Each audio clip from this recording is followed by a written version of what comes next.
Добар ден, пријатели, добре дојдовте у 32 епизода. Ова што го гледате е Јосиф Дамјанов, The Better Nutrition Show.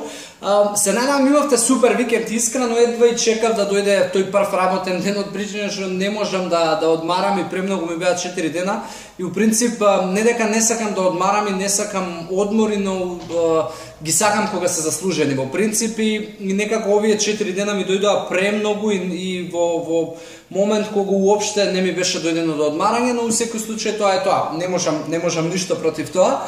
Од друга страна, она што го гледате и сум на малку понеоблечен за инатна време, пошто мислам дека претерува малку за 2 мај, 3 мај да се однесува вака, но во секој случај, пак речам, тоа е ван наша контрола.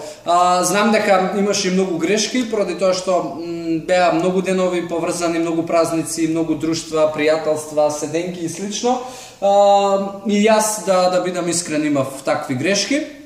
Но она што е важно е да се вратиме пак назад у колосек и да се вратиме на старите и добри животни навики, иако предпоставувам дека не беше тоа по цели денови грешење, јадење глупости, непиење вода и така натаму. Она за што денеска ќе зборувам и мислам дека имам и веќе неколку пати објавено, можеби некоја статија и слично е околу кафеинот и околу кафињата. И тоа бев поттикнат затоа што мислам дека се после 4 дена одмор треба некој буст на енергија, особено тие кои што ви е прв работен ден после 4 дена уживање. И на многу од луѓето тој буст на енергија го црпат од кофеинот. И да бидам искрен, пред 5 години пред јас да почнам малку да внимавам на тоа како живеам и како се хранам и колку сум физички активен, и на моите животни навики, пиев многу кафења. Пиев некаде од 5, значи до 7, некогаш и 8 кафења можеби во текот на денот, од проста причина што ми биле потреба и кафеинот ми давал можеби некое чувство, барем во тие први 15-20 минути после пиење на кафе, дека се осеќам малку поконцентрирано и поенергично.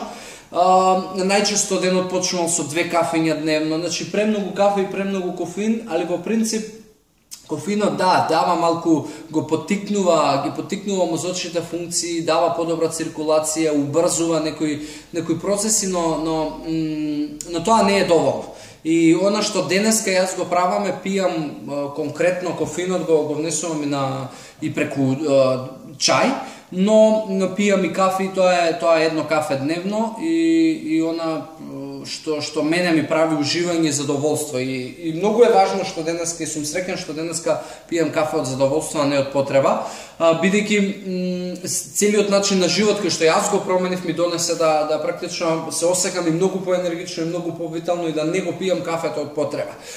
Кога сме кај количините на кафе и она од каде треба да го црпите кофеинот, најдобро е да биде од чаеви и од незасладени кафења. Значи, гледате да не практикувате кафења кои што се 2 во 1, 3 во 1, со вакви кремови, со такви кремови, значи презасладени и слично, бидејќи тоа и носи со себе и премногу калории,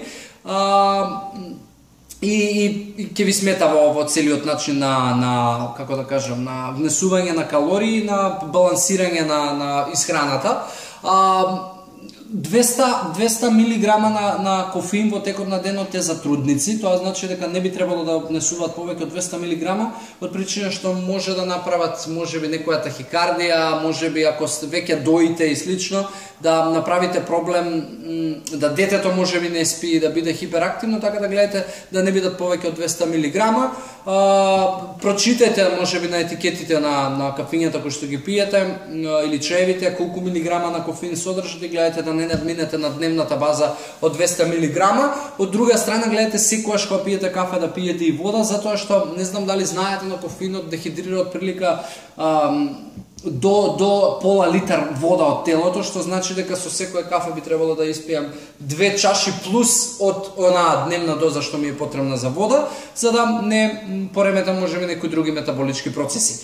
Во ред е да се пие, пак ќе речам, кофеинот не е страшен, значи во ред е да се пие, јас пијам по 2-3 чаја дневно и едно кафе секогаш во текот на денот, бидејќи пак го сакам и го обожавам тој мирис.